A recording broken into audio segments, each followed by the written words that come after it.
C9N Noticias, primera edición, con Carlos Troche, es presentado por Ochi, el gusto es nuestro.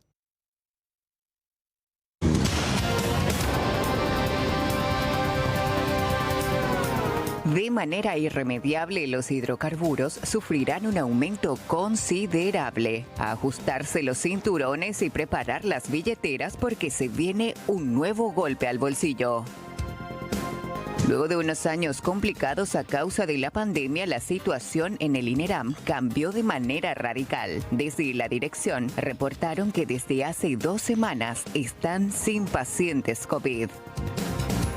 Hugo Javier González es acusado de lesión de confianza, declaración falsa, producción de documentos no auténticos y asociación criminal. Ahora, desde la Fiscalía, piden juicio oral para el exgobernador. Este martes el país sufrió 9 atentados con explosivos. En uno de ellos, 2 agentes de la policía perdieron la vida. 6 se produjeron en Guayaquil y 3 en la ciudad de Esmeraldas. Estas son las imágenes de una jornada sangrienta en Ecuador. Cerro Porteño jugará ante Resistencia el lunes 7 de noviembre y el martes 8 se jugarán 3 juegos en simultáneo, donde podría definirse al otro descendido. Ese día tendrán acción Olimpia y su escolta nacional. Ayer martes programaron la fecha 21.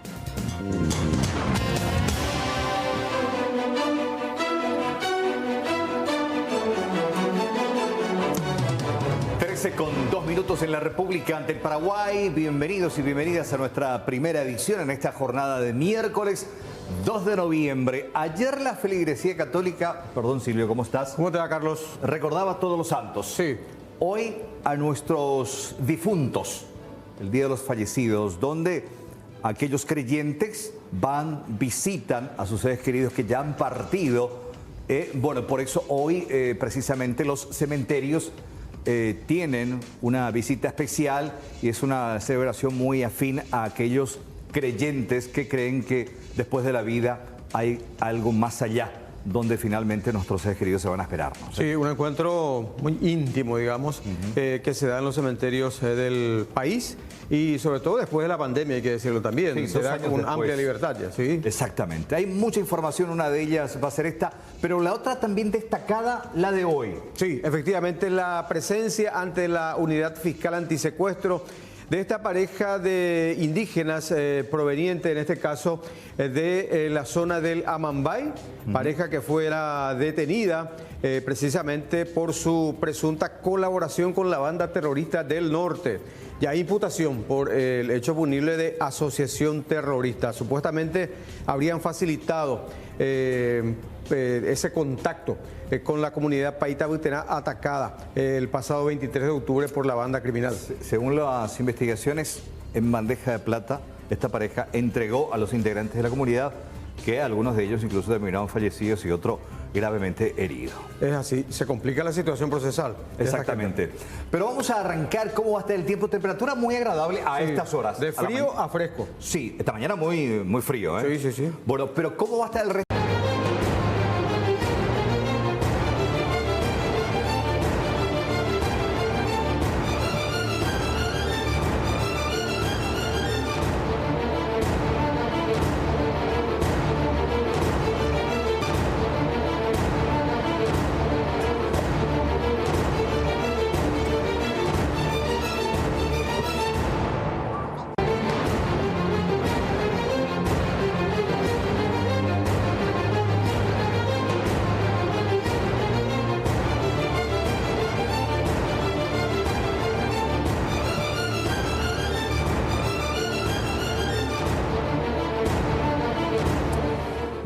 La primera información tiene que ver con estas imágenes porque hoy podría darse, está previsto siempre y cuando que no haya ninguna actividad que suspenda la lectura de la sentencia para Waldemar Pereira Rivas, alias Cachorrao, acusado del homicidio del periodista Leo Veras.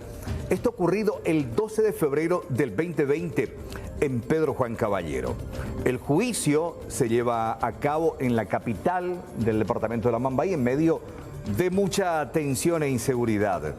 Alias Cachorrao fue detenido en mayo de ese mismo año como principal sospechoso del crimen del periodista. Fue imputado por homicidio doloso y asociación criminal y más de 2 años después, este lunes, se dio el inicio al juicio. El tribunal es integrado por Carmen Elizabeth Silva Bóveda, Ana Aguirre Núñez y Mirna Carolina Soto González. La familia del fallecido y la fiscalía están preocupados por una eventual absolución del acusado. Esto teniendo en cuenta que 8 testigos solicitados por el Ministerio Público no se presentaron y el tribunal no los obligó a comparecer utilizando la fuerza pública, como debía de haber ocurrido, según algunos expertos. Además, varias pruebas ofrecidas por la Fiscalía fueron excluidas por las juezas. Una situación bastante sensible, compleja, llevando en cuenta más que nada también el lugar en donde se realiza y conociendo cómo se maneja la mafia, lamentablemente, en esa capital departamental. Claro, porque estamos hablando, evidentemente, Carlos, de un crimen por encargo ordenado por alguien o por algunas personas en este caso, que dispusieron silenciar al comunicador de Frontera, Leo Veras. Creo que es el único acusado por este hecho. Hasta el momento sería una suerte de autor material. Creo que proveyó también de armas para la concreción de este crimen. Y llama la atención también la actuación del tribunal, al menos de acuerdo al reporte que estamos teniendo a la vista, de que los testigos debieron ser convocados por la fuerza pública, efectivamente tal como dispone la norma. Sin embargo, esa situación no se dio, y también la exclusión de algunas pruebas presentadas por la Fiscalía. Claro, presumo por el temor de estar ahí como testigo y acusar a alguien, más todavía cuando se presume que la orden vino desde la mafia organizada, y acusar a la mafia no es fácil en un sitio como Pedro Juan por lo Caballero. general tiene sus consecuencias también. A ver, habló el fiscal del caso. Estamos en su etapa final. Yo confío que va a ser positivo el resultado, si bien el día de ayer, a mi entender, para esta representación no corresponde la decisión tomada por el tribunal, porque el Código Procesal Penal es claro que el testigo tiene una carga pública. En el caso que un testigo importante no venga, ellos tienen la potestad de traerlo por la fuerza pública, y fue así que esto solicitó el Ministerio Público y le fue denegado.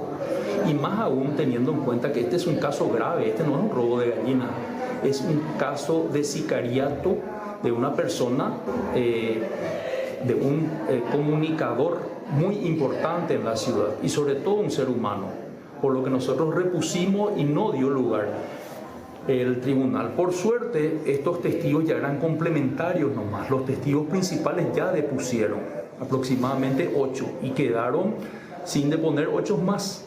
Pero con las documentales que tenemos, las testificales y principalmente las periciales, que son estudios técnicos, científicos importantísimos, confiamos en tener una sentencia favorable. ¿Esas testificadas se pudo haber hecho como anticipo jurisdiccional de pruebas? No, porque el anticipo jurisdiccional es en el caso de que ya no pueda volver a realizarse. Había que tener un poco más de, ¿cómo le voy a decir?, de complacencia del tribunal, ya que la mayoría son personales policiales intervinientes que no están acá, están en diferentes partes del país. Se le podía haber tomado telemáticamente, ellos podían haber ordenado, y el fundamento que dieron era que no justificaron y que no pidieron telemáticamente. Pero en cualquier tribunal del país, acá lo que estamos buscando es la verdad. Ellos tenían que haber ordenado que vengan o telemáticamente, porque ellos estaban a la espera. Ahora en los alegatos finales voy a exponer con más precisión. La defensa, una muy buena defensa, desde el primer momento trató de confundir a los investigadores, que no se investigó todo, que había varios vehículos, pero las imágenes van a ver son claras. Hay un solo vehículo desde el momento de realizar el hecho punible, el sicariato, y esto se tomó de diferentes cámaras. Bueno, expectantes de esta decisión judicial en Pedro Juan Caballero. Que se podría dar hoy. Vamos a estar muy pendientes a la decisión del tribunal. Vamos a otro caso también, no menos importante, y tiene que ver que se complica la situación de, bueno, algunos altos funcionarios del gobierno con relación al escándalo de Ana Dina Coronel. Ana Dina Coronel, que salió a destapar esta situación de comunicaciones que en su momento mantuvo con autoridades del Ministerio de Justicia. Ahora salta, por ejemplo, este chat, esta captura de mensajes que ella había enviado, el 10 de agosto de este año a quien al entonces viceministro y hoy ministro de Justicia. Viceministro de Política Criminal, sí, en su momento. Daniel Benítez. Que en conferencia de prensa, minutos después de haber jurado como titular de esta cartera, había dicho desconocer esta situación de los mensajes y la denuncia y la información proveída en aquel entonces por la ex coordinadora de penitenciarias mujeres, Ana Dina Coronel. Sin embargo, ella dice, no, él también estaba al tanto y presenta este chat. Efectivamente, donde dice viceministro, en ese lugar que pasé donde supuestamente se le enterró, ¿no vieron aún? Y la respuesta, ¿cuál? La respuesta del entonces viceministro. Y ella le aclaran, Bocaya y Pedro Juan Caballero, comunidad indígena. Creo que hay una respuesta otra vez a esto. En el siguiente chat o en la continuación de esto, ahí está. No compartí aún las internas del Buen Pastor la semana pasada por mi cumpleaños. Una cuestión, cada año siempre, bueno, está. Ahí está. Voy a pasar ese dato, le dice simplemente Daniel Benítez en su momento. Exactamente, en sentido, algo sabía. Sí. Según esto. Y sí, lo que pasa es que Ana Dina también pareciera ser que espera alguna respuesta de las autoridades actuales y entonces ahí ella sale a retrucar y a ponerles en evidencia. Porque ella incluso habla de 5 a 6 personas que habrían estado al tanto de esta situación y lo mencionó al entonces ministro, al director de institutos penales también, sí, Artemio Vera, al viceministro de Política Criminal y a otros funcionarios. Sí. 5 a 6 personas. Volvió a hablar ella hoy. ¿Y qué dijo? Y entiendo que se hizo referencia a estos mensajes del por qué recién ahora divulgó también. A cuenta gotas. A cuenta gotas. Creo que va teniendo unas bajo la manga. Cada vez que incluso yo le pregunté esta mañana si tenía alguna otra conversación guardada por allí y me dijo que no. Y que tampoco su intención es perjudicar a las autoridades. Pero si no fue esa, lo logró igual. Sí. Esto decía. Creo que es importante, como ya mencioné, que la ciudadanía y también la Fiscalía tenga el panorama completo. Yo no suelo mentir, no suelo decir cosas que no son verdad. Y había mencionado justamente que había conversado con el ahora ministro Daniel Benítez personalmente, que le había comentado. Pero no recordaba ya que también le había preguntado por ese medio si habían hecho algo al respecto. Y ayer, ya a alta hora de la noche, me estaba revisando y encontré y leí que era importante también que eso se pueda saber. En la primera declaración en la Fiscalía yo dije que al viceministro también le había manifestado, también le había informado de forma personal, porque eso es lo que yo recordaba. Esta conversación corrobora, vamos a decir de alguna manera, que yo le estaba preguntando como algo que él ya sabía, no que yo le estaba contando, como dice con el ministro Olmedo. Le estaba consultando si le había hecho ya algo respecto a lo que yo ya le había referido. Esa situación se generó y ni siquiera yo esperé la reacción que hubo, porque yo tenía como que no era para perjudicarle al ministro Olmedo, ni mucho menos. Porque lo que yo estaba estableciendo ahí, lo que yo quería aclarar es que nosotros no tenemos ni una simpatía ni nada por el estilo por lo que hace el PSC. Ni Marian, ni yo, ni el ministro Taboada. En ese contexto referí que incluso a veces trato de colaborar con donde están los secuestrados. Y que había obtenido justamente una información respecto a Denia Urbieta. Y creo que uno de los periodista me dijo, ¿y tenés algo, alguna prueba de eso? Y sí, una vez le informé al ministro Olmedo. ¿Y tenés algo ahí? Y busqué y encontré justamente un mensaje con él. Yo no sabía que esta situación que esa información que había dado a él, al viceministro, actual ministro, no se había dado curso, vamos a decir. Esto se generó sin que yo tenga la intención de perjudicarle al ministro Olmedo ni nada, sino simplemente establecer una postura ante los hechos de secuestro y muerte de gente inocente. Bueno, respondió esto el actual ministro. Sí, respondió esta mañana con Blanca López, pero también queremos mostrar y compartir nuevamente con los televidentes lo que había dicho Daniel Benítez cuando estuvo en Palacio esta semana. El lunes. El lunes pasado, precisamente, donde refería desconocer cualquier información, porque su reacción fue ya una vez que se dio a conocer también los datos aportados por Anadina Coronel en una primera etapa, digamos, porque ahora se dio la segunda etapa, no sabemos si habrá una tercera. Cuando saltó el escándalo, sí, esto decía, ni bien juró como ministro de Justicia. Recibimos cientos de informaciones y la procesamos, luego la enviamos a los organismos de seguridad también para que puedan entender y ocuparse de ese tipo de informaciones. Ministro, ¿usted da fe, está al tanto de lo que la señora Anadina Coronel ha dado esa información precisamente al respecto? Yo no tengo conocimiento, personalmente no tengo conocimiento. ¿Y con algunos otros ministros que le tocó hablar del tema? Tampoco. No, tampoco. Yo no tengo conocimiento. Bueno, eso decía, ni bien juramentaba. Sí. Pero ¿qué decía hoy con Blanca? Bueno, y ensayó una explicación diciendo que no se acordaba. Que no se acordaba, y por eso también, como no tenía mucha información cuando había sido ese mensaje de agosto pasado, es por eso que él le pregunta a Nadina cuál, le dice, porque su primera respuesta fue cuál. Entonces ella le responde sobre la comunidad indígena Bocallaí, Pedro Juan Caballero. Voy a pasar ese dato, fue su respuesta. O sea que dando a entender que él no manejaba mucha información realmente, coste que era, cuando eso, director de política criminal del Ministerio de Justicia. Esto es lo que le decía hoy a Blanca López. Yo supongo que ella pensaba que yo sabía de esta situación, porque ella no me aclara ni no me manifiesta si que hubo ahí, sino solamente me dice si ya se pudo ver el lugar que pasé, o que pasé, dice. No dice que te pasé, ni ese que te había comentado. Y toda la información que nosotros estamos recibiendo los directores, nosotros automáticamente remitimos a inteligencia.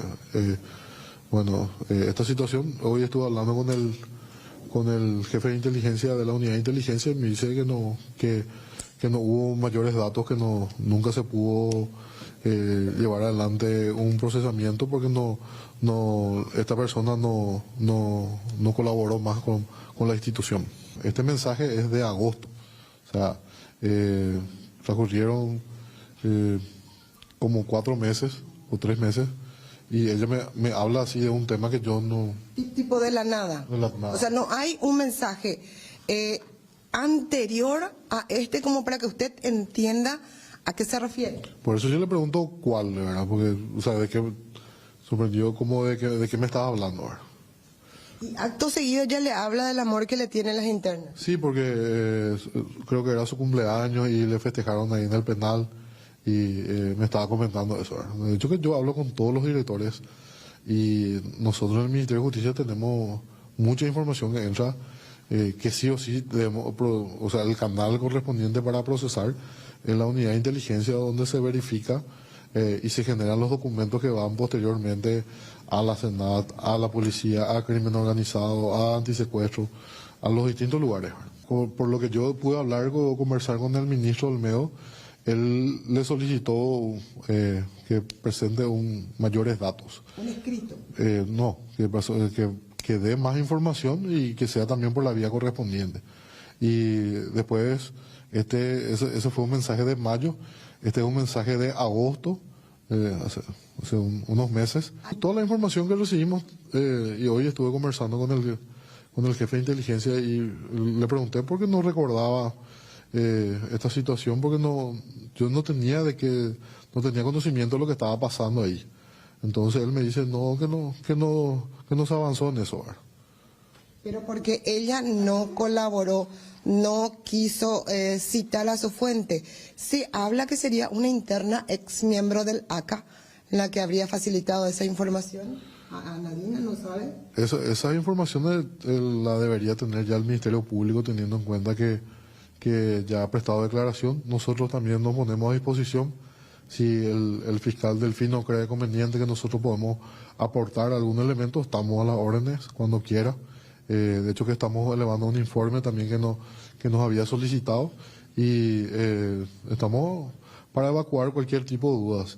Lo que sí a mí me extraña que todo este tiempo que transcurrió, porque pasaron más de 5 o 6 meses, y porque ahora de manera tan irresponsable habla y genera también una expectativa en los familiares. Y yo creo que es bastante desleal jugar con la necesidad, porque yo me pongo en la situación de esa familia que está pendiente de cualquier tipo de información y generar una falsa expectativa podría ser también bastante perjudicial para ellos. Bueno, lo que decía Daniel Benítez, y habrá que ver cómo continúa esta novela, pero donde está en juego una situación muy, muy delicada que habría que manejar con mayor responsabilidad por parte de las autoridades y ex autoridades inclusive.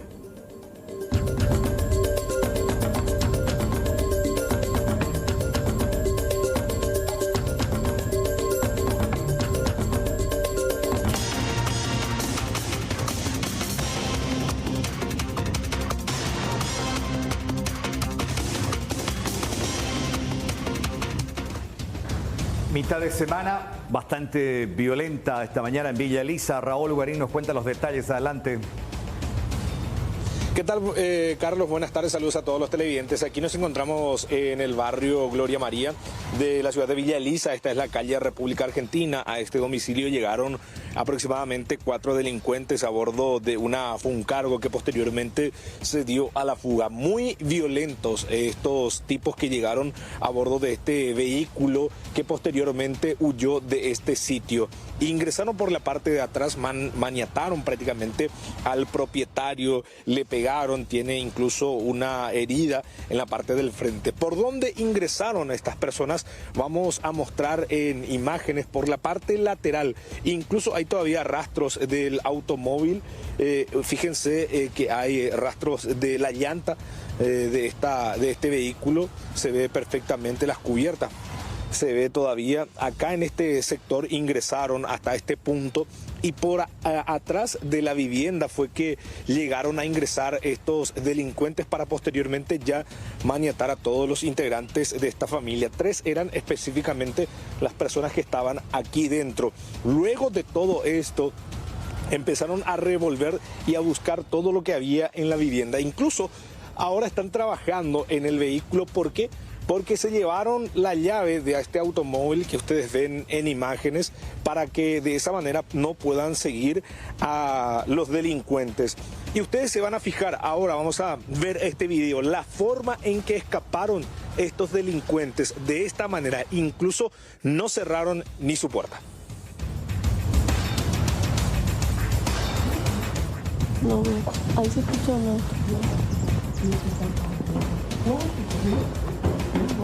Sí.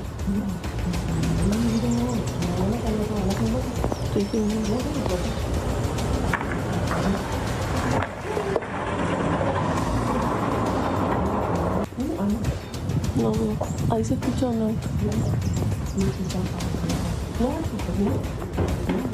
Sí.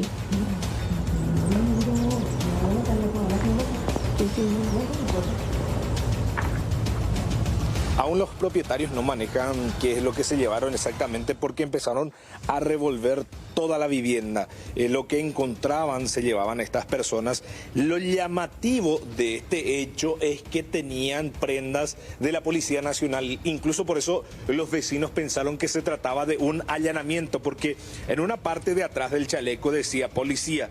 y es por eso que llamó la atención de los vecinos. Sin embargo, después de perpetrar todo esto, se percataron de que se trataban de delincuentes que de esta manera, aparentemente, según las informaciones, erraron de vivienda. No era esta la vivienda que pretendían robar, según tenemos entendido, Carlos Silvio. Ahora, estamos repasando esas imágenes, Raúl, del momento en que los vecinos, alarmados, lógicamente, captan con su celular la salida, el momento de la salida de los delincuentes en este automóvil Toyota modelo fue un cargo de color negro. Suponemos que en estos casos, por lo general, abandonan posteriormente, y en este caso estaríamos hablando de una suerte de asalto, toma de rehén, pero sin lograrse el propósito de los marginales, ¿verdad? Exactamente, y con este condimento especial que es vestidos de policía que vinieron para poder perpetrar este hecho. Vinieron con prendas de la Policía Nacional como para poder ingresar, y por la parte de atrás allí a todos le hicieron ingresar al sanitario, y ya para ponerlos atados de manos y pies para posteriormente huir de esta casa. Y estuvieron por una hora aproximadamente, 9 de la mañana fue que llegaron aquí a este domicilio. Veo que es una casa que también está vinculada a una marca, en el sentido que manejan algún tipo de comercio y de actividad comercial allí. Aparentemente serían vendedores de remedios naturales, según lo que tenemos entendido. Esta casa es alquilada, según nos estaban comentando acá vecinos del lugar. ¿Y qué más datos se tiene sobre lo que se habrían llevado? Hasta el momento no se sabe, están haciendo ahora la revisión completa. Recién se retiraron agentes del Departamento de Criminalística, agentes de la Comisaría 13 de Villa Elisa. Quisimos hablar con uno de los intervinientes, pero sin embargo se negó, no querían hablar acá. Quisieron que nos fuéramos a la comisaría para atender ahí la nota policial. Y vamos a ir posteriormente. Aquí no quisieron brindar más detalles acerca de lo sucedido. Sin embargo, ya recabando algunas informaciones preliminares, aún no se maneja con exactitud qué es lo que se llevaron, Carlos Silvio. Ya, evidentemente, si se fueron sobre una información concreta, algo se habrán llevado, porque así nada más para jugarte, esta casa me gusta, entremos a robar, digo, alguna información tendrían. Y aprovecharon la parte lateral para ingresar al recinto en la parte de atrás y tomar allí a los ocupantes de la vivienda. Claro, tomaban por sorpresa, estuvieron allí maniatados de rehén, mientras ellos evidentemente se alzaban con algo. Por lo poco que se puede ver de esas imágenes, vestían como policías de civil, como esos agentes de las brigadas, porque no veo uniforme de la policía, sino que probablemente hayan tenido chaleco o algo así. Alguna remera con el distintivo de policía. Con la insignia. Sí, con la insignia, capaz. Exactamente, con el chaleco que decía policía por la parte de atrás. Eso era lo que tenían estas personas. También los ocupantes de esta vivienda no están queriendo hablar por el motivo de shock que están teniendo todavía a estas horas de la tarde. Se vieron sorprendidos ante esta situación porque fue realmente muy terrorífico como ocurrió. Por la parte de atrás empezaron a pegar al propietario, le maniataron de manos y pies, luego le metieron al baño, y ahí cuando ellos ingresaron al baño ya empezaron a revolver todo lo que podían.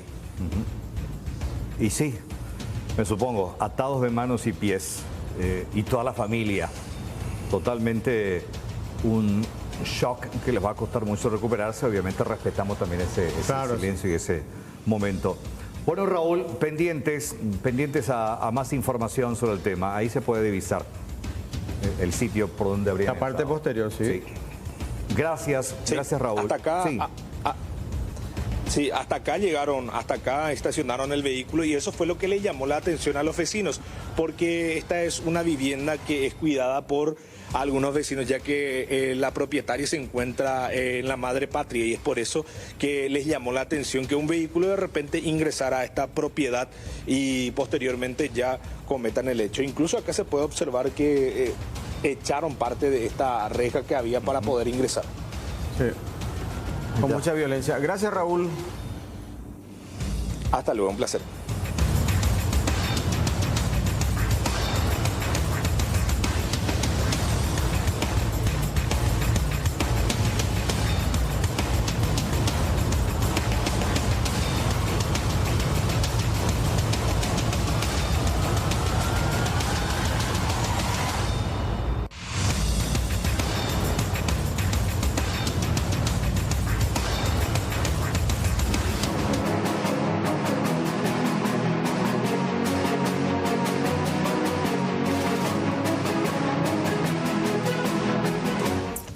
13:14. Doctor Agustín Saldívar, como siempre, gracias por el momento, el tiempo, la paciencia, pero queremos siempre recurrir a la fuente. ¿Cómo estás, doctor? Muy buenas tardes.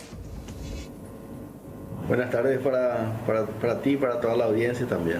Bueno, preocupado siguiendo de cerca la evolución de esta joven de 16 años que recibió un impacto de bala en una escuela en Nueva Italia. Hoy, doctor, ¿cómo amaneció? ¿Cómo está ella? El reporte de la jefa de la terapia intensiva, la doctora Natalia Gómez, es que ella está con un cuadro de neumopatía en el pulmón derecho, ya bajo tratamiento, de hecho también. Eso sería entre la parte negativa dentro de la evolución de su cuadro, pero lo positivo es que ella hace esfuerzos para respirar. Lo único que no alcanzó todavía el reflejo toxígeno. Es decir, cuando uno puede hacer esfuerzo para respirar, pero cuando uno tiene el reflejo de la tos, ahí sí completa realmente, quiere decir que va a poder expulsar secreciones. ¿Por qué le digo esto? Porque si es que la paciente maneja con el reflejo de la tos las secreciones, se le puede extubar. O sea, eso va a ser el avance máximo que consigamos en los próximos días, si es que llegamos a eso. Porque si no, hay que hacerle una traqueostomía para que podamos nosotros aspirar las secreciones. Manejo de secreciones es nuestro desafío ahora.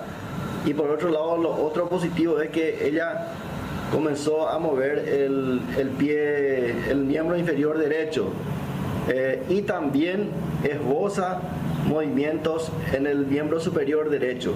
O sea, el miembro inferior derecho viene evidente en los movimientos, tal vez no finos, pero nosotros estamos detrás de pesquisa de mejoría en la parte de los reflejos neuromusculares sensitivos y motores. Hay movimiento y eso entusiasma realmente. Por otro lado, ella hay que tener en cuenta que desde el momento que se le retira toda la sedación, ella responde con muecas, o sea, ella está consciente y responde a todos los estímulos auditivos, visuales, puede dirigir la mirada donde sea y tal vez no hable porque nosotros le tenemos intubada todavía.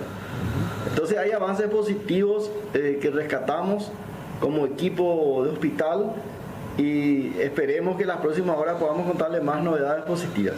O sea, está, como se dice vulgarmente, doctor Saldívar, despertando de a poco la paciente. Ella está despierta totalmente. Lo que hay que tener en cuenta es lo siguiente, que la lesión tuvo ahí a nivel de la columna cervical, la cuarta cervical. Ahí se desarrolló toda la contusión de la médula espinal. Todo lo que estaba por debajo de eso sufrió su efecto cuando nosotros siempre comenzamos el relatorio de la gente que lo auxilió en el hospital pediátrico Niños Acostañú, donde ella fue intubada orotraquealmente y sedada porque tenía parálisis de ese nivel para abajo. Y todo el esfuerzo que se hizo desde el punto de vista medicamentoso, también quirúrgico, neuroquirúrgico, fueron para descomprimir esa zona contundida de la médula espinal. Y la respuesta que ahora está sucediendo es que hay avances positivos en la evolución de esta joven. Y también nosotros bregamos, ojalá, como dice la gente, que vaya avanzando más rápido que pronto estos hechos positivos en ella y que no tengamos la necesidad de hacerle una traqueostomía, porque ahí también se entraba el relatorio inicial contigo en que el reflejo toxígeno no es fuerte. Eso estamos esperando que sea fuerte de manera que ella expulse las secreciones que naturalmente se producen en el árbol respiratorio. Nosotros producimos esas secreciones desde la narina para abajo, todo lo que es la faringe. Producimos secreciones en el árbol respiratorio en sí, pero ese fluido tiene que tener un recambio constante.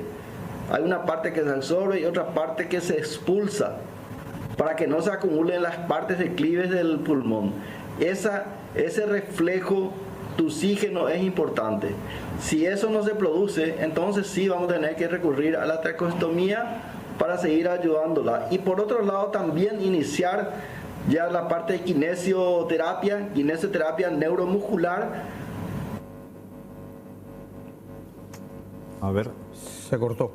Sí, se congeló la imagen. A ver si podemos recuperar. Muy interesante esta parte del proceso ya a la par de aguardar más evolución positiva, del proceso ya de rehabilitación de los músculos y principalmente la buena noticia que daba sobre el lado derecho. Esperar que eso se replique también del lado izquierdo y obviamente de esperar que ella pueda reaccionar y ese reflejo tusivo tan esperado para no proceder a la traqueotomía, que sí es un procedimiento invasivo, complicado, molestoso. Que genera molestia, sí, totalmente.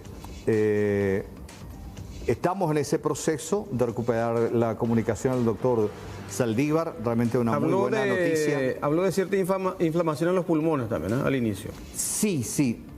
Habló que es de una, decía él, neumopatía.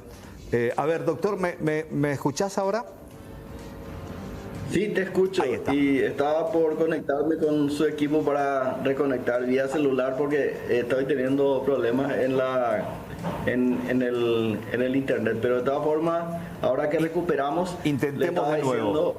Rescato esa parte final para retomar nuevamente del proceso ya de recuperación muscular. La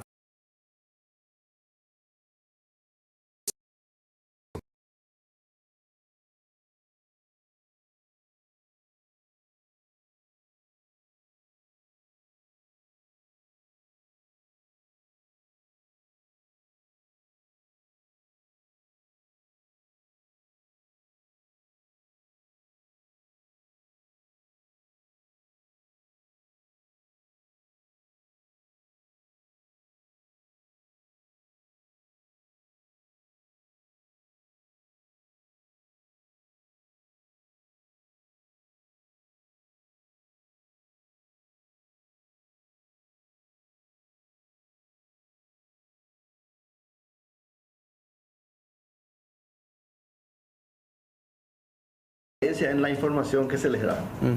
¿Se puede pensar eventualmente en cuánto tiempo ella podría abandonar el servicio de cuidados intensivos?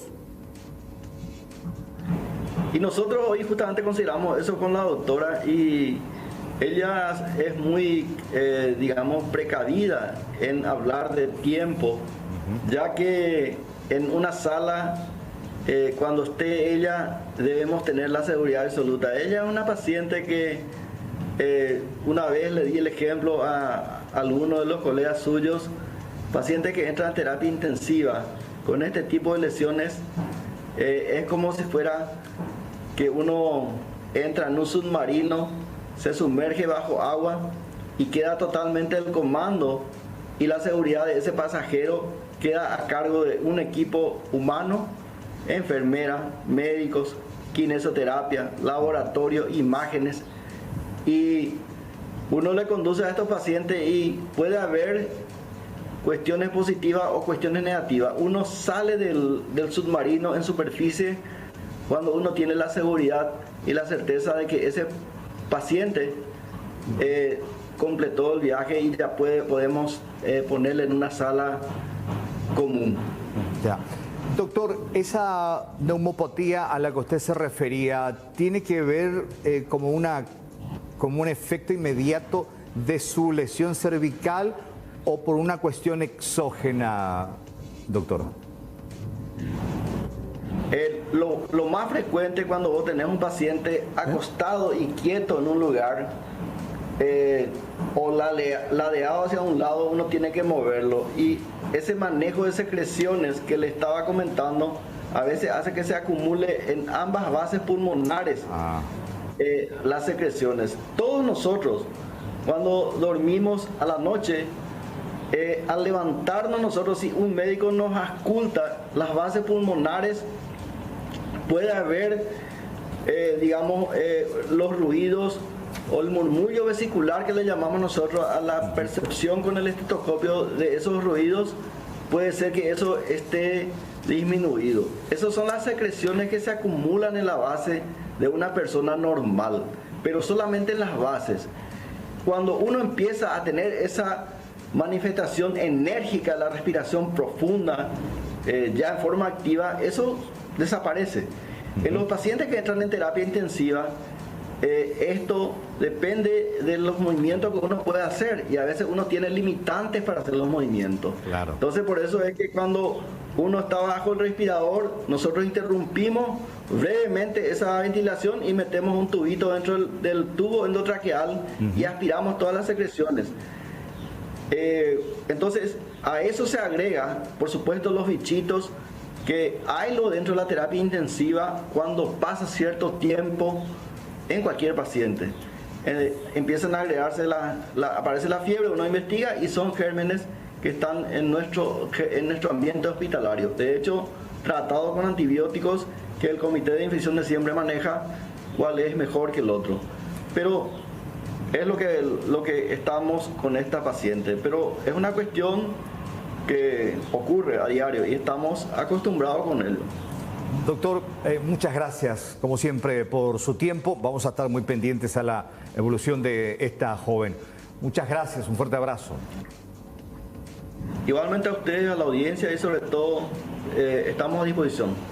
Gracias, Agustín Saldívar, el director del Hospital del Trauma. Una mejoría importante. Esto en comparación, Silvio, al escenario primario de ese día, cuando ella decía que no sentía absolutamente nada, que la lesión era muy severa y que prácticamente estaba sin sensibilidad hasta que la durmieron. Y en este proceso se está viendo algunas que otras evoluciones positivas. Sí, que hay que destacar siempre y hay que seguir muy de cerca la evolución precisamente de esta joven, que por su edad también representa un factor positivo para su mejoría constante.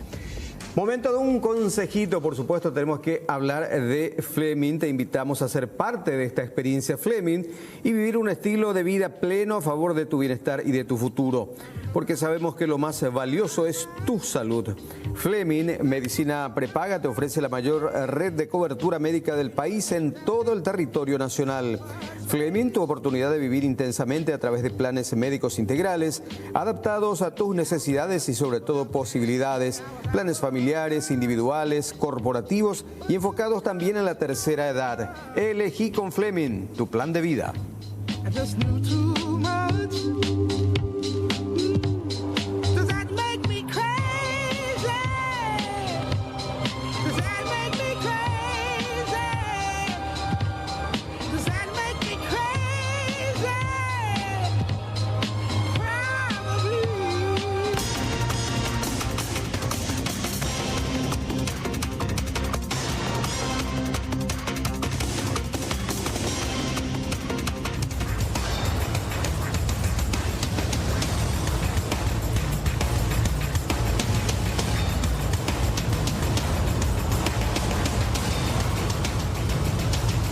Terrible las imágenes de este brutal accidente que ocurrió en Piribebuy. La víctima, una persona de espaldas que no se percató absolutamente de lo que ocurrió. Está el oficial Morán en línea de comunicación. Oficial, muy buenas tardes. ¿Nos escucha? Oficial Morán. Buenas tardes para usted y los televidentes. Bueno, cuéntenos cómo ocurrió este percance, cómo está la víctima, de quién se trata, oficial. Es así, ¿verdad? El día de la fecha, a las 10:30 horas, ocurrió este percance de tránsito, ¿verdad? Conforme a cámara de circuito cerrado instalada en el local comercial denominado Maza Rica, ubicado sobre la calle Heroínas de Piribebuy entre General Díaz y Mariscal López. Como se observan, ¿verdad?, en las imágenes, el camión marca Mercedes-Benz modelo 1113 tipo tumba choca contra una furgoneta que a su vez choca por una transeúnte, un peatón, ¿verdad?, que estaba en el lugar, y ingresa, choca por la estructura de este local comercial Masa Rica, que es una panadería. Esta señora, identificada como Antoliana Flecha, de 69 años de edad, domiciliada en la compañía cordillera de Piribehuí, aparentemente y preliminarmente sufrió varias fracturas, ¿verdad? Se encuentra actualmente en el Hospital de Trauma de Asunción. Está estable conforme a los primeros reportes que tenemos. Ahora, se da entonces un primer percance que involucra un camión tumba y, digamos, por el efecto arrastre, ese furgón termina arrollando al peatón, ¿verdad? Así mismo es. Esta señora que estaba esperando ahí a un familiar luego de haber hecho algunas compras en ese local comercial y posteriormente también choca contra la estructura, la fachada de esa panadería, y de cuya consecuencia ya vieron el impacto, ¿verdad? Prácticamente quedó destrozado ahí en el lugar.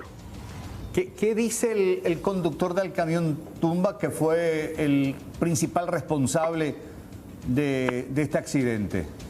Y aparentemente este vehículo de gran porte quedó sin frenos y con un efecto también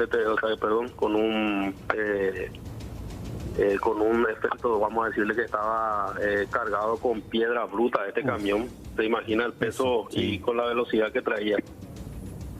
Realmente. Sí, y el camioncito que finalmente se lleva por delante a la señora, ¿estaba estacionado o estaba también en circulación? No, estaba también en circulación frente al camión tumba, solamente con teniendo en cuenta la zona céntrica, ¿verdad? Con una velocidad prudencial, vamos a decirle que se comprueban, ¿verdad? Con las imágenes. Ajá. Y este camión que no pudo frenar, ¿verdad? Debido al desperfecto mecánico que tenía aparentemente, según este conductor, y también con el peso de la carga que traía. Totalmente. Seguro. Ahora, ¿qué pasó con este conductor del vehículo de gran porte?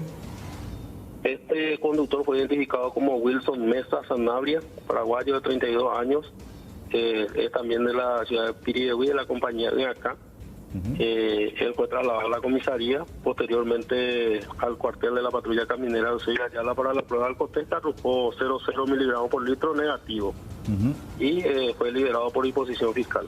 ¿Y él o la conductora del minibús? El conductor del minibús fue identificado como José Agüero Monzón, paraguayo, casado de 71 años de edad. Esta persona también sufrió lesiones y fue derivado para una mejor atención al hospital regional de Cacupe. Aparentemente tampoco corre peligro su vida, pero presenta también lesiones. Claro. Lo importante es que la señora, un poco más de 60 años... La que estaba parada en la acera. Sí, el informe preliminar que tienen está fuera de peligro. Está estable conforme a manifestaciones familiares, está en el Hospital de Trauma de Asunción, pero sí presenta varias fracturas. ¿Seguro? Sí, se nota, de hecho, en esa imagen se nota muy fuerte. Pie derecho. Sí, terrible el impacto realmente. No, las imágenes son muy elocuentes, muy fuertes realmente, porque ella ni se percata. No, para nada. Le vino encima. No, sin saber, porque estaba con el cuerpo totalmente relajado, estaba guardando un familiar. Sí, y queda inconsciente incluso por las imágenes. Yo creo que ahora, cuando despertó seguramente en el hospital del trauma, ahí se habrá percatado de la gravedad del accidente. Ahí está, nuevamente las imágenes. Tremendas las imágenes. Ahí está, ella está súper relajada, guardando un familiar. No se percata hasta que siente un impacto en la espalda. Feroz impacto. No, tremendo realmente, tremendo. Ocurrió hoy, decías... Porque en la imagen dice 8:33, pero usted nos decía, oficial, 10 de la mañana. Sí, 10:30 más o menos. 10:30 se ingresó la llamada al sistema 911, inmediatamente el personal acudió al lugar, así también el personal del Cuerpo Bombero Voluntario de Piribehuí, quienes le dieron la primera asistencia a esta persona y lo derivaron al hospital distrital acá de la ciudad, de donde posteriormente fueron derivados los nosocomios que le mencioné. Perfecto. Bueno, oficial inspector Pedro Morán, muy amable, gracias por su tiempo. A la orden, cuando guste. Gracias. Pleno centro. Sí. Ubicado en la panadería. Conozco, varias veces hemos comprado de allí productos. Sí. Ahora, como dato complementario anecdótico quizás, el conductor del vehículo tumba llevado a Eusebio Ayala para el alcotés, o sea que no tenemos en Piribeí para la prueba del alcotés. No. La persona con cierta lesión derivada a Cacupé, porque evidentemente no tenemos... Complejidad del por la complejidad de las lesiones. Y la otra, la que sí realmente se llevó la peor parte, derivada a Asunción. Claro, por la complejidad del caso también, que es nuestro hospital de referencia. Es así. Prácticamente para todo el país. El otro similar está en el este. Realmente, Los dos únicos. Dos únicos. Itagua, que también recibe. Sí, pero me refiero a un hospital traumatizado para trauma, sí. Sí, solamente Asunción y Ciudad del Este. Así mismo. Bueno, ahí está. Tremendo, brutal choque en Piribebuy esta mañana.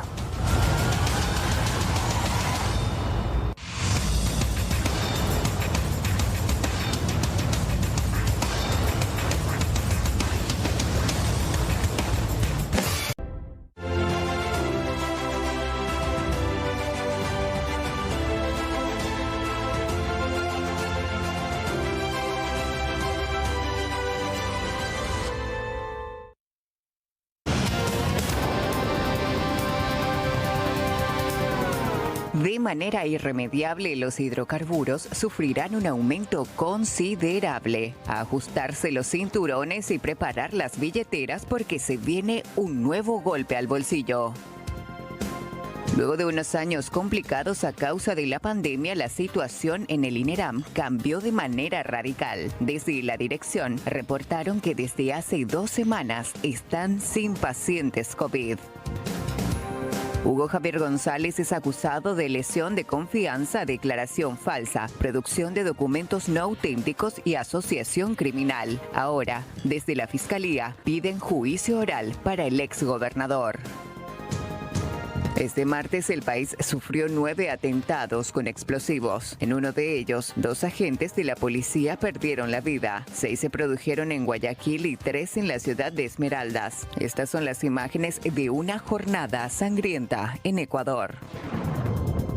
Cerro Porteño jugará ante Resistencia el lunes 7 de noviembre y el martes 8 se jugarán 3 juegos en simultáneo, donde podría definirse al otro descendido. Ese día tendrán acción Olimpia y su escolta nacional. Ayer martes programaron la fecha 21.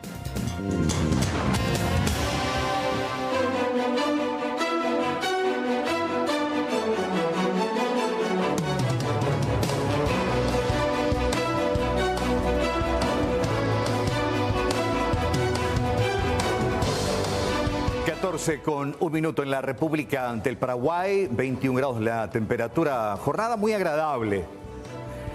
21 grados, cielo despejado, 20.6 la sensación térmica, la humedad del 36%. Sí, el viento está un poco fuerte, del sector sur-sureste a 18 kilómetros por hora.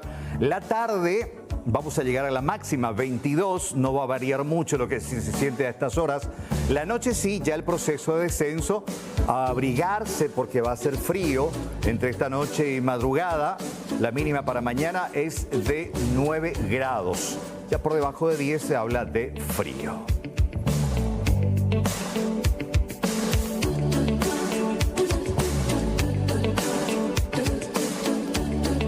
Vamos al pronóstico extendido también para mañana jueves, una jornada también agradable como la de hoy, una mínima de 10 grados y la máxima sería de 26. El día viernes también jornada soleada con una mínima de 14, una máxima ya estimada en 28 grados. Sábado, intervalos de sol y nubes, 16 en la mínima, 26 grados la máxima proyectada. Y el día domingo, similar condición con una mínima de 14, una máxima de 28 grados. Lo cierto es que para los próximos 4 días, incluyendo el fin de semana, no se prevén lluvias.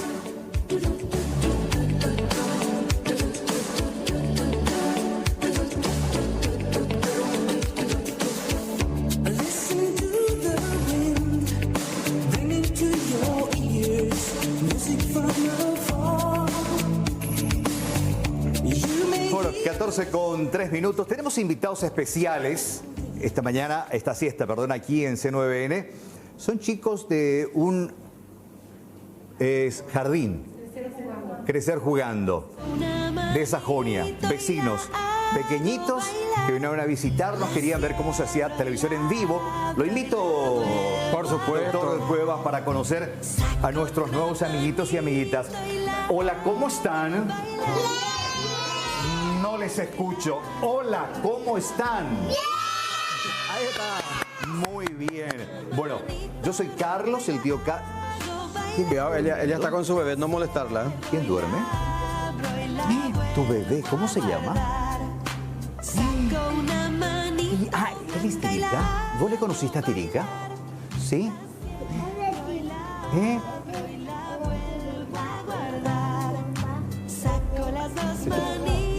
De un león. Una ropa que tiene algo. Mira, bueno, les voy... Qué bueno, vamos a conocerlo. Sí. ¿Cómo te llamas? Tremenda descripción. ¿Y vos, preciosa? Alexa. Qué Vean los ojos de Alexa. No, tremenda Alexa. Re conversadora. Sí. ¿Vos? Bueno, vos sos mami, ¿verdad? ¿Y él, cómo se llama? Campeón. Matías. Bueno, a ver. ¿Y él, cómo te llamas, campeón? Sebas. ¿Cómo se llama? Sebas. Ahí está, Sebas, que es la representante. Vos, princesa, acá. Vamos a mí. Nati. El siguiente, campeón, ¿cómo te llamas? Santino Nicolás. ¿Y cómo se llama tu escuela? ¿Crecer? Crecer jugando. Muy bien. ¿Vos, princesa? Constanza Thais. Constanza, parece una bailarina, Constanza. ¿Viste lo esbelta que es? A ver, campeón, ¿cómo te llamas? Alexander. Alexander, ¿qué tenés en la cara, Alexander? Una pegatina tenés ahí. ¿Y vos, princesa? Alejandra Costa Machuca. Alejandra Costa Machuca, bien, me encanta. Ahí está Alexa. Alexa, ¿perdón? Es un tatuaje. Eso, ¿pero los chicos se pueden hacer tatuaje? ¿No? Opa. ¿Y vos, princesa, cómo te llamas? Yo soy Sofi. Vos sos Sofi. Me encanta Sofi. ¿Y vos, campeón? Santiago José Azugara Cabrera. Santiago. Yo tengo un hijo que se llama Santiago también. Sí, y tengo también una bebé, Catalina, y la otra más chiquitita, Charlotte, pequeñita. ¿Te animás a alzarle en UPA después? ¿Sí? Bueno, ¿y dónde queda Crecer jugando? ¿En qué barrio? Sajonia. En barrio Sajonia. Vecinitos son. Sí, acá, vecinos de Sajonia, vinieron a visitar el canal. ¿Es la primera vez que salen en la televisión? Y está con Bumbu. Está con Bumbu. ¿Quién? ¿A que les trajo un bumbum? ¿Vos viniste un bumbum? Mirá. Ya son las mamis, ¿verdad? Y papis. ¿Cómo están? ¿Y las profes? Ya. ¿Y cuál es el promedio de edad que tienen, profe? ¿Qué tal? La profe Emi Coronel y la profe Lore Martínez. En promedio estamos entre niños de 3 y 4 años. Que son todos re guapitos. Parecen chiquititos, pero son hiper guapitos. Sí. Ya están cerrando el año, ¿verdad? Así mismo, ya estamos cerrando el año. ¿Vos tenés 4? ¿Vos qué haces? Tijera, ¿cómo es eso? A ver. ¡Wow! Te dije que era una bailarina. Sí, aplauso. ¿Viste el ojo que tengo? Y vos también haces. ¿Quién sabe hacer otra cosa más? ¿Cierto? ¿Te atajo a tu bebé? Yo te atajo. ¿O le vas a atajar? Bebé. No, ella le va a atajar. Ella es Alexa. Sí, claro. ¿Cómo es? ¿Cómo es? Ahí está, se vaya. Muy bien. Aplauso. Qué gusto. Gracias, profes. Gracias a los papás también por compartir. Qué visita más agradable, ¿eh? Totalmente. Perdón, ¿cómo te...? Perdón. Yo me confundí. Bueno, qué gustazo verlos, chicos. Cuando quieran pueden venir a visitar al tío Silvio, al tío Carlos. Sí. Ella es hermosa. Él también. Sí. ¿Vos qué sabés hacer? ¿Te puedo dar un beso? ¿Cuál es tu capacidad interpretativa? ¿Sabes bailar? ¿Sabes cantar? ¿Qué sabes hacer? ¿Qué te gusta hacer? ¿Qué te gustaría hacer cuando grande? ¿Quieres salir en la tele? ¿Quieres ser deportista? Quiero ser deportista. ¿Deportista? ¿Qué deporte te gusta? ¿Fuerza? ¿Cómo es eso? ¿Quieres alzar? ¿Quieres ser? Me encanta. ¿Quieres ser fisiculturista? Bueno, chicos, gracias. ¿Y cómo se despide? Con un... No les escucho. ¿Con un...? Besos. Chao, chao. Besos, besos. No, por... Chao. Dale su bebé. Sí, que no se pelee. Sí, el reclamo. Tirica, mira, bebé Tirica. Hambrientos tiburones, hambrientos tiburones. Pequeños peces, pequeños peces, pequeños peces.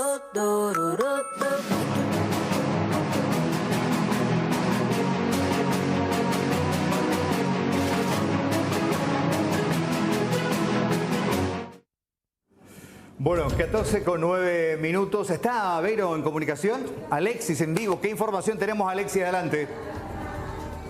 Hola Carlos, hola Silvio, ¿cómo están? Buenas tardes. Y aprovechando nuestra presencia por la zona norte del país, y ya que estábamos recorriendo la zona de Azoteú, quiero rememorar una de las historias más terribles que involucra al grupo criminal que opera en la zona norte del país. Rápidamente les paso a mostrar este sitio y les cuento y les recuerdo esta historia que ocurría el 3 de septiembre del año 2012. Eran aproximadamente las 21:45 cuando desde la parte posterior, desde esta zona boscosa, llegaban hombres encapuchados, armados, tomaban la casa de esta mujer, la traían a la fuerza. Todo esto estaba siendo observado por sus niños, la arrodillaban en este sitio, la ajusticiaban de la peor manera y luego le colocaban una granada en la boca que terminaron detonándola.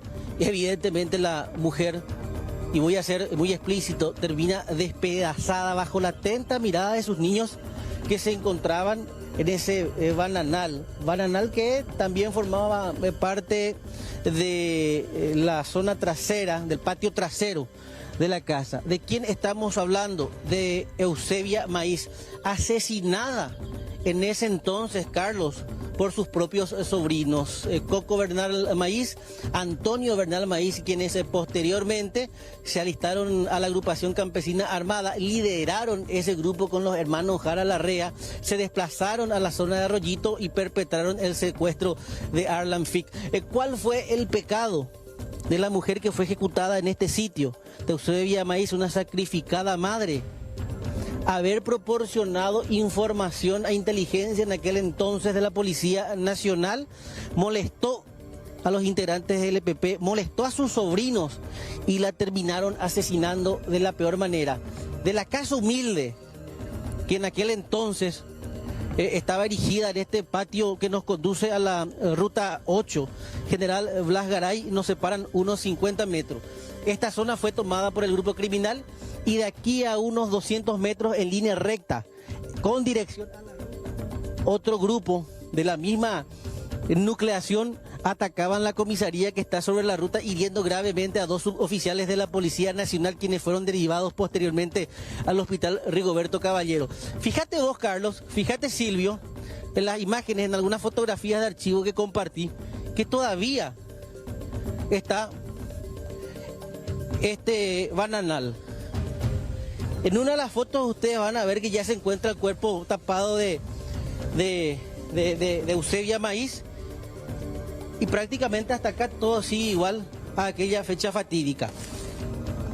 Avanzamos, ya solo podemos observar un camino vecinal.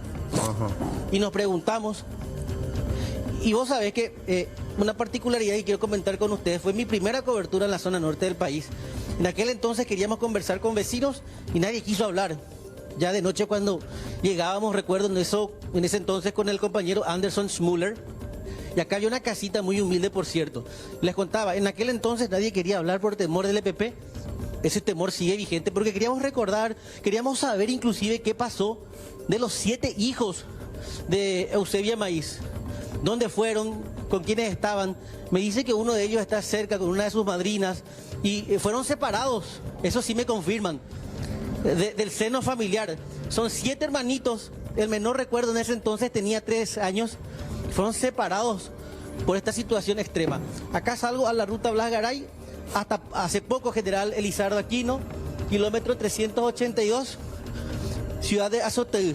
Recordar ese caso, el de Eusebio Maíz, y uno de los actos más criminales y sanguinarios del EPP en aquel entonces. Cabe destacar que los hermanos Bernal Maíz posteriormente ya fueron abatidos, cada uno ya integrando el ACA en fechas distintas.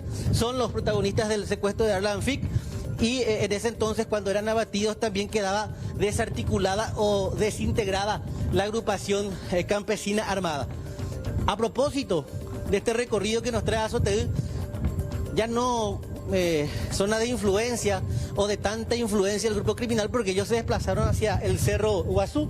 Quiero mostrarles el recorrido que hacíamos esta mañana en las inmediaciones a la vera de ese cerro, donde encontramos un destacamento militar, la vigilancia permanente, y ya un lugar en donde los nativos no quisieron conversar con nosotros como medida de seguridad. Este era el recorrido que realizábamos. Sí, señor. Ñanduí. Este es un establecimiento ganadero, un retiro del mismo, que se encuentra ubicado a unos 40 kilómetros de la zona de Lorito Picada y a otros 30 de Azoteú, sobre la ruta Blas Garay. Llegamos hasta la zona de Pasiño, ingresamos al cruce e hicimos todo este recorrido para llegar al lugar en donde ahora se estableció un destacamento militar de la Fuerza de Tarea Conjunta.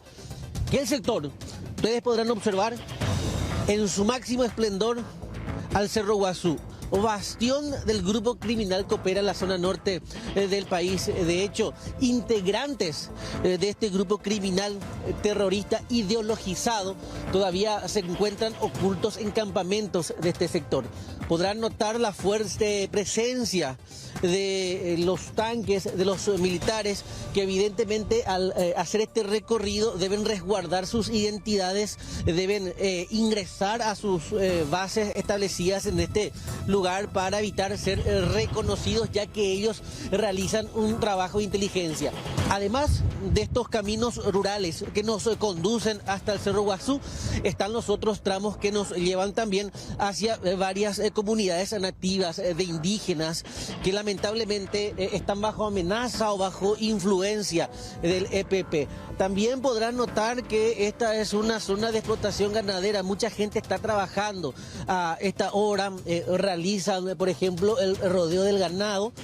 Ya cerca del mediodía es la actividad normal, pero actividad que debe ser desarrollada bajo la atenta mirada y la vigilancia permanente de la Fuerza de Tarea Conjunta.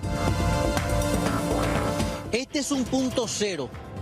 Van a notar que a mi alrededor y en el centro en donde me encuentro, tanto yo como cualquier otra persona puede ser blanco fácil de este grupo criminal, que puede estar mimetizado entre árboles, puede estar mimetizado también entre el prado, y así también, por sobre todo, ocultos siempre en el Cerro Guazú, lugar desde donde por lo general siempre están vigilando con francotiradores, porque existen criminales que también fueron adiestrados como francotiradores, y por ende también en su momento ya produjeron muchas bajas tanto en la Policía Nacional como en las fuerzas militares.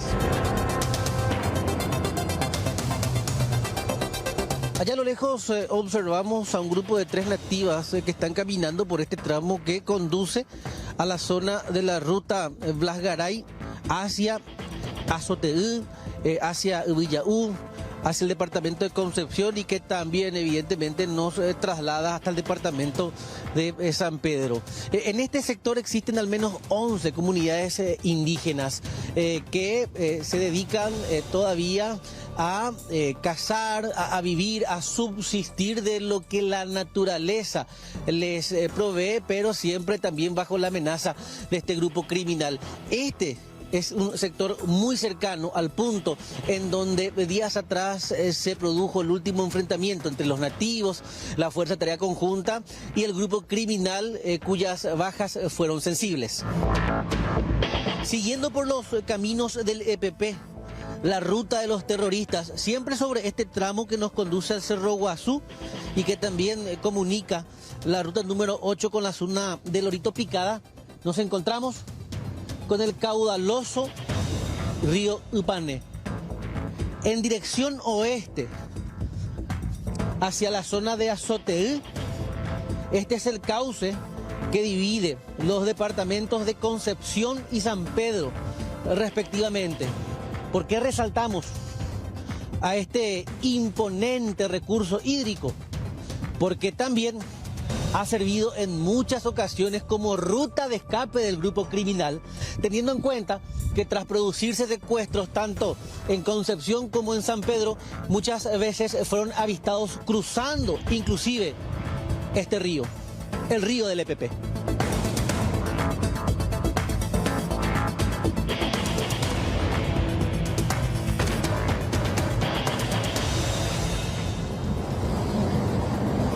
Bueno, Carlos, Silvia, haciendo un poco de historia, solo nos resta destacar lo altamente criminal de este grupo ideologizado de izquierda que ya ha producido muchas bajas, tanto en la Fuerza de Tarea Conjunta, en las fuerzas policiales y en inocentes vidas, tanto de gente hacendada y asentada en localidades de producción ganadera, de producción agrícola, como también afectó y terminó matando a gente realmente pobre que nada tiene que ver, entre comillas, con su lucha.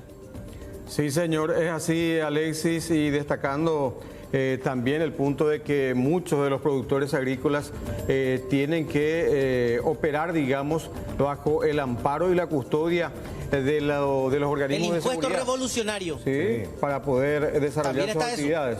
Sí, recordar que, según la investigación, no lo decimos nosotros, el propio Lindström fue víctima cuando primero fue secuestrado, liberado, extorsionado, se cansó aparentemente de esa situación, dejó de aportar y se fueron a asesinarlo. A eliminarlo, sí, directamente. Y en este caso mató a la propia tía. Sí, en el caso y la manera, claro, la manera en la que hicieron también. Lo que se fueron a meterle un par de balazos, le metieron una granada en la boca. Es decir, como un símbolo. Claro, como un mensaje. Un mensaje fuerte. Muy fuerte realmente. Una zona muy sensible. Sabemos que hay bajas importantes ahora, pero igual, este grupo no ha dejado de crecer también. Claro, y de reclutar a más gente. Algunos que se han desplazado hasta la zona de ex Puenteciño, inclusive. O sea, mucho más lejos, sí, digo. Pero yo sé, pero ellos, a ver, conocen como la palma de la mano y se manejan de un sitio para otro sin ningún inconveniente. Pueden estar un día en un punto y atraviesan kilómetros para el día siguiente. Mira, Carlos, que Puenteciño hasta hace poco estaba bajo influencia del ejército Mariscal López, liderado por Alejandro Ramos y parte de su familia. Uno de ellos, Alejandrito, ya fue abatido. La zona de Azoteú estaba liderada por la agrupación campesina armada, los hermanos Coco Bernal Maíz y Antonio Bernal Maíz, y así también los hermanos Jara Larrea en su momento lideraban ese desprendimiento del EPP. También el ACA posteriormente fue desplazándose hacia sectores como alejados ya de Orqueta, pero en su momento cuando operaban y lo hacían de manera realmente importante, por usar un término descriptivo, la influencia de ese grupo criminal era centrada en zonas de Azoteú, en la zona de los núcleos, Arroyito específicamente. Sí. El EPP tuvo que emigrar hacia la Mambay, se vio acorralado por la Fuerza de Tarea Conjunta. Sin embargo, estas células, cuyos líderes prácticamente todos ya fueron abatidos por la Fuerza de Tarea Conjunta, se desprendieron y fueron operando en lo que anteriormente era territorio solo del EPP. Lo que hicieron estas células posteriormente fue infundir el terror en lugares que anteriormente estaba bajo dominio del EPP. Pero cabe destacar lo siguiente, tanto los hermanos Antonio y Coco Bernal como los hermanos Jara Larrea siempre tuvieron una permanente conexión con los principales líderes del EPP, y muestra de ello es, por ejemplo, las informaciones que se manejan desde la cárcel, porque solo les quiero dar un ejemplo. Doña Obdulia nos confirmaba ayer que ella también recibió información desde la cárcel. No quiso brindar detalles, y es que esta proviene de Carmen Villalba, pero un detalle, ella recibió y le llamaba la atención que se haya recibido información de don Félix Urbieta, que fue secuestrado por una célula del ejército Mariscal López liderado por Alejandro Ramos. Es decir, alguna conexión permanente siempre existe entre el EPP, lo que queda del ACA, si es que queda alguna que otra célula o algún que otro integrante, o si es que los mismos posteriormente se adhirieron nuevamente al ejército Mariscal López. Así es. Alexis, gracias por este completo reporte. Buen resto de jornada. Hasta luego. Hasta luego.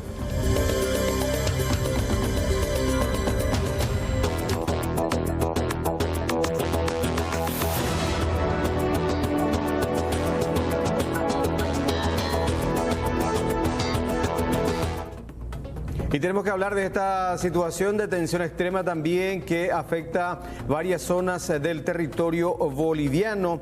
El conflicto por el censo que se recrudeció en la jornada de este martes último, con nuevos enfrentamientos entre sectores que respaldan desde hace varios días el paro y grupos afines al oficialismo, que en rechazo, a su vez, han bloqueado el paso de alimentos y combustibles, principalmente en Santa Cruz de la Sierra, que es la mayor región y motor económico de Bolivia.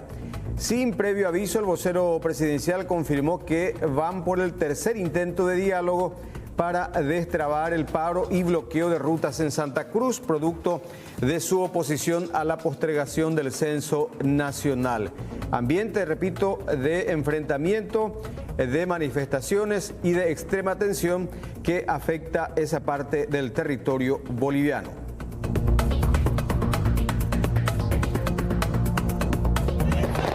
¡Vamos! ¡Ya estamos ahí, carajo!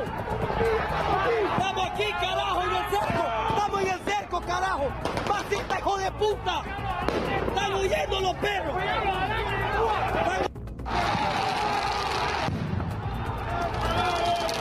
¡Esa, carajo! ¡Esa, carajo, vamos! ¡Ya estamos ahí, carajo! ¡Estamos aquí, carajo, en el cerco! ¡Estamos en el cerco, carajo! ¡Pasita, hijo de puta! Y de Bolivia tenemos que pasar a Ecuador. ¿Qué está pasando en Ecuador? Se reporta que al menos 28 personas han sido detenidas en las últimas horas tras los ataques perpetrados principalmente en Guayaquil y Esmeraldas, que han dejado 5 policías fallecidos, además de cuantiosos daños materiales que ya estamos observando. Y de acuerdo al reporte oficial del propio Ministerio del Interior, tras los hechos de violencia ocurridos en la provincia del Guayas, cuya capital es Guayaquil, se activó el puesto de mando unificado bajo el liderazgo del presidente Guillermo Lasso, con el fin de adoptar acciones que combatan precisamente la inseguridad. Se decretó incluso estado de excepción, que contemplan también traslados de cárceles, y también contemplan allanamientos, detenciones e incautaciones de evidencias. Rige entonces en estas ciudades del estado de Guayaquil y Esmeraldas, concretamente, estado de excepción.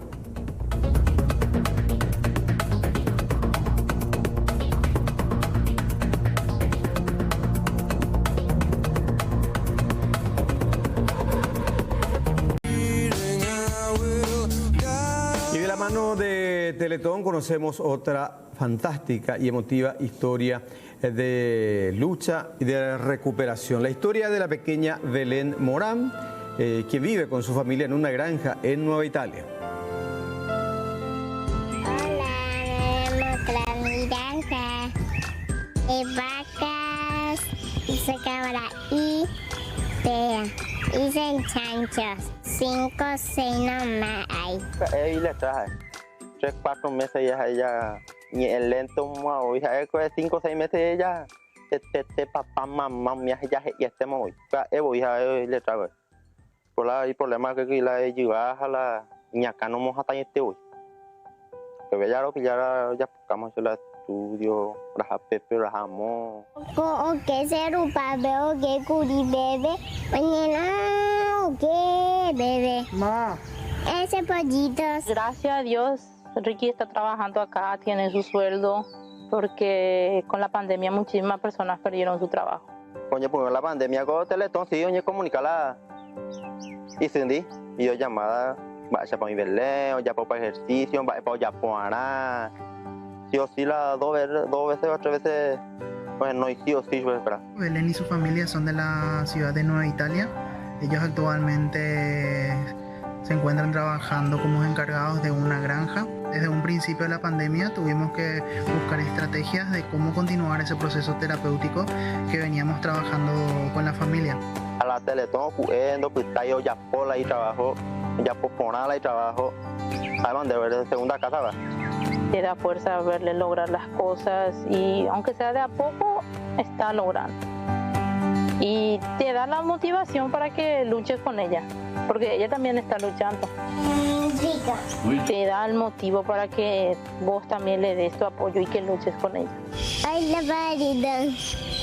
Ajá, la pajarita, ve. La pajarito vola así, la pajarito. La hacemos todos los días, y cómo.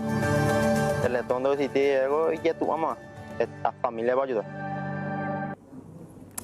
Bueno, ayer llegaron hasta el canal diferentes sectores de la educación, dirigentes. ¿Qué es lo que reclaman, piden? ¿Cuál es la preocupación de la gente? Sí, formalizaron una grave denuncia. De hecho, hay expedientes judiciales en trámite y ellos refieren haber sido víctimas de un esquema fraudulento que derivó en descuentos compulsivos en sus haberes salariales e incluso jubilatorios. Una historia que no es la primera vez que se escucha en el sector docente. Y sigue vigente. A ver, escuchemos.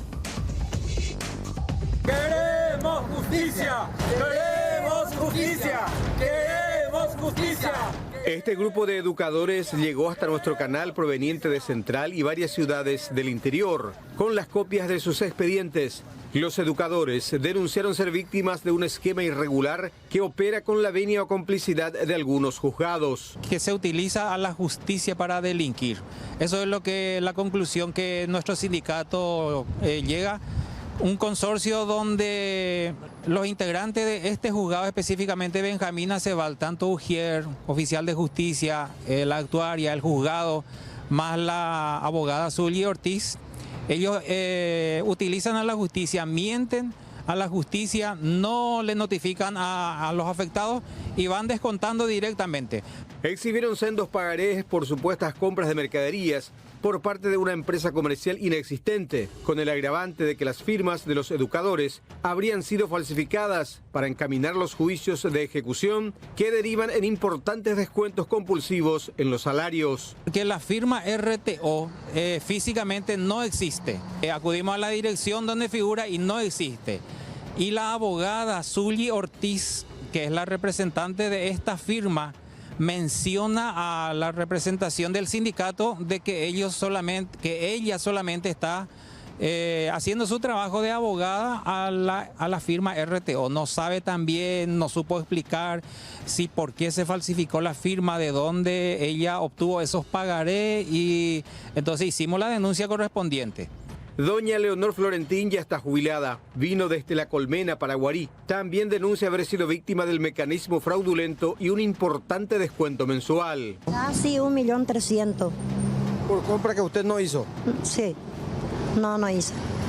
¿Falsificaron su firma? Firma falsificada. ¿Qué espera de todo esto ahora? Y espero justicia y espero que me devuelvan mi dinero también. El peor de los casos, inhibición de bienes más repetir. Al profesor Agustín Lescano, proveniente de Borja, Guairá, incluso le sentenciaron a la llamada muerte civil, pues ante la inhibición decretada por el juzgado ya no puede comprar ni vender. Se ha hecho junto más las extractos de la faltación de plata, 1.700.000 mensual, usted me da cuenta en mi extracto de sueldo mediante a mi gremio. Ahí enteras a asesinar. ¿Tu chitín te perjudicas, güey? Sí, amigo, económicamente y en mi salud también, don Silvio se perjudica, vayete y sea. Otro educador rural lamentó que con el descuento que le aplican, resultado del fraude, ya no cobra prácticamente nada a fin de mes. Falsificaron mi firma, falsificaron mi vida de residencia. Estas personas nos descuentan nuestro salario. Ellos no tienen en cuenta el lado humano de nosotros, ese sacrificio que nosotros hacemos porque nosotros somos profesores taxis. Nos vamos de aquí para allá, en diferentes instituciones nos vamos. Y lo peor de todo lo más triste es que llega fin de mes y encontramos saldo cero. ¡Queremos justicia!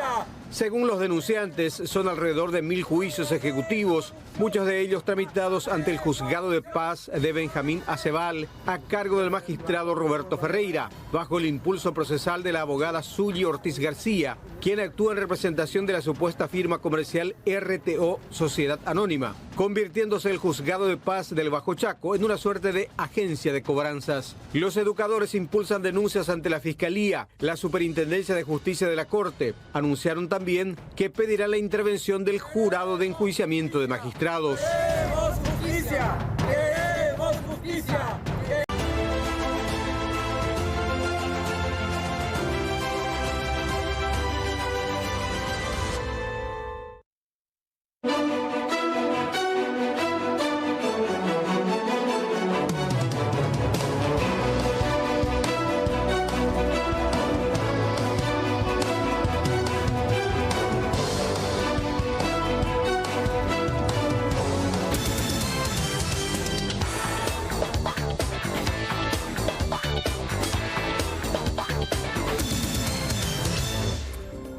La información nos lleva hasta el departamento de San Pedro porque se reporta que alrededor de 60 camiones cargados con maíz se encuentran varados desde hace más de 15 días en el tramo San Vicente Pancholo Marquetí, zona de Villa Gatimí.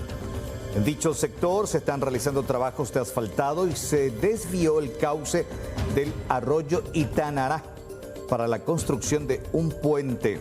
Esto hizo que se inundara la ruta y a ello se suma también el pésimo estado del camino. Los conductores piden a la empresa constructora Ecomipa que arregle el tramo para salir del lugar porque ya están sin provistas.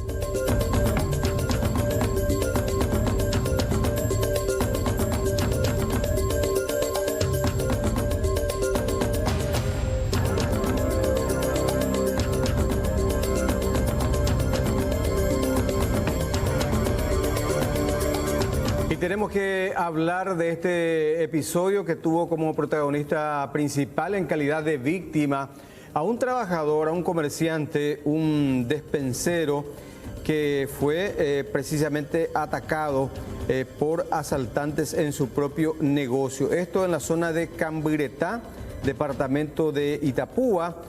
Sin embargo, el comerciante no se acobardó, pudo reaccionar y vamos a ver cómo terminó este ataque criminal.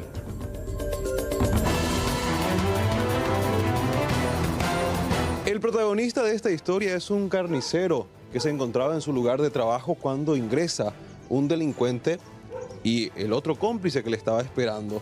A primera vista parecía armado, viene hasta este punto en donde intenta reducir a la víctima.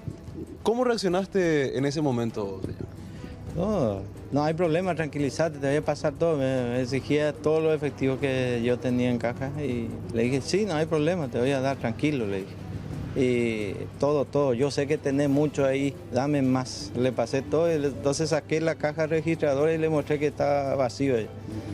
Y le pasé todo el efectivo a su mostrador y en ese interín que quería guardar la plata, bajó su arma, ¿visto? En reojo sobre el mostrador y en ese instante yo ya me apoderé de su arma y encontré que era de juguete.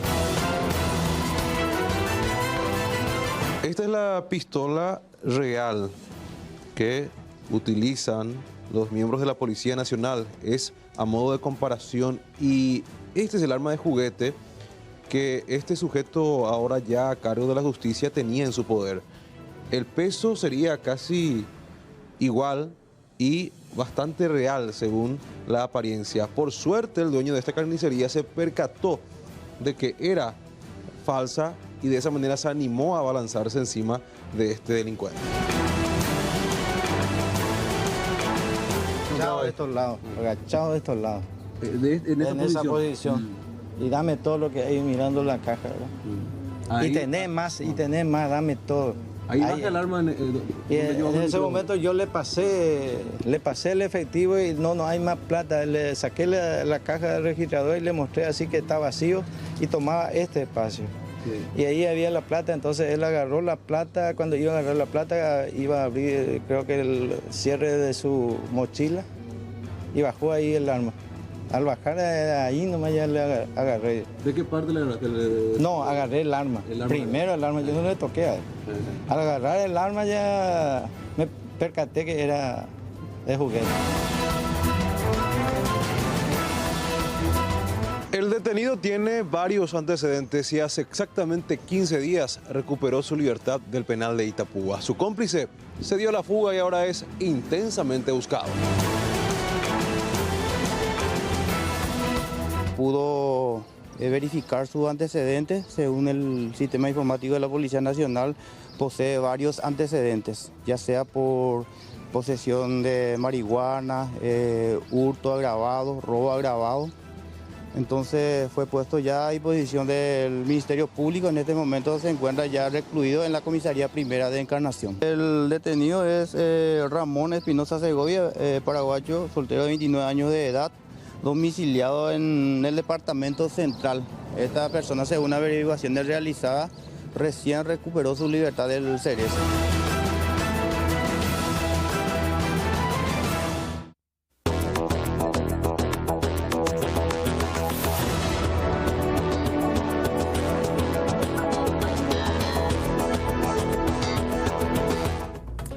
Bueno, en Guatemala se está haciendo una exposición de barriletes gigantes. Lo tenemos al compañero colega Marvin García con este reporte especial. Marvin, adelante, buenas tardes.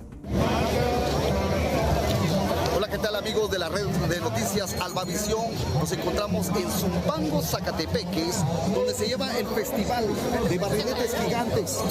Es una tradición guatemalteca donde miles de personas de Guatemala, de todos los departamentos, así como turismo nacional y extranjero, llegan a disfrutar de este festival.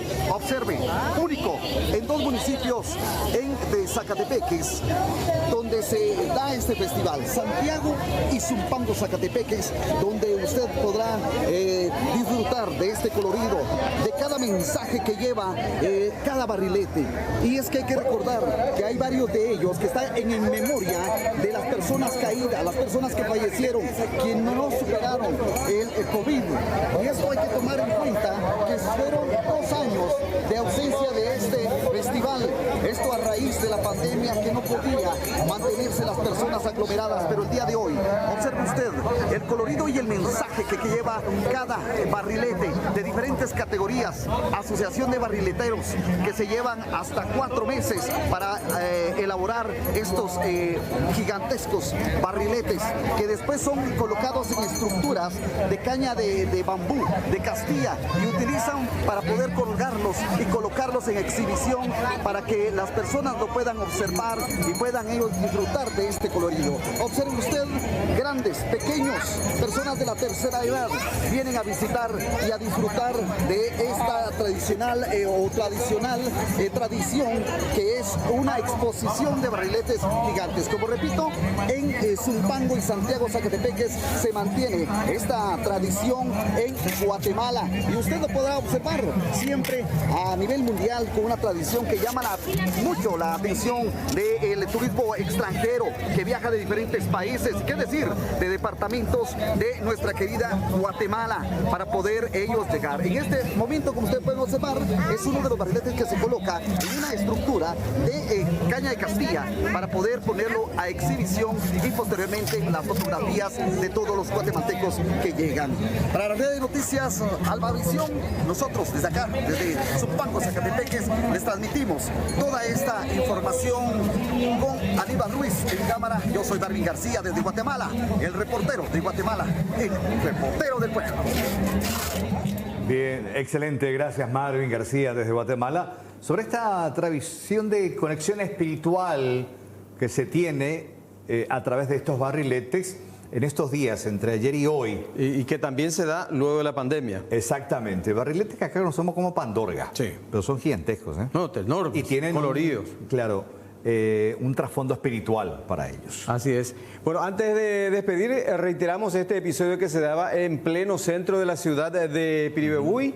que involucró a varios vehículos, uno de gran porte, este minibús que termina arrastrando, arrollando de manera brutal a esta persona de la tercera edad que estaba allí aguardando a otro familiar. Vamos a actualizar su estado de salud porque ella se encuentra ya hospitalizada aquí en Asunción. Exactamente. No se pierdan, ya viene el equipo de Tarde de Noticias, como siempre, agradeciendo su sintonía y su preferencia. De nuestra parte, si os permite, será hasta mañana. Gracias, Silvio. Un gusto, señor. Igualmente. Hasta mañana. Chao, chao.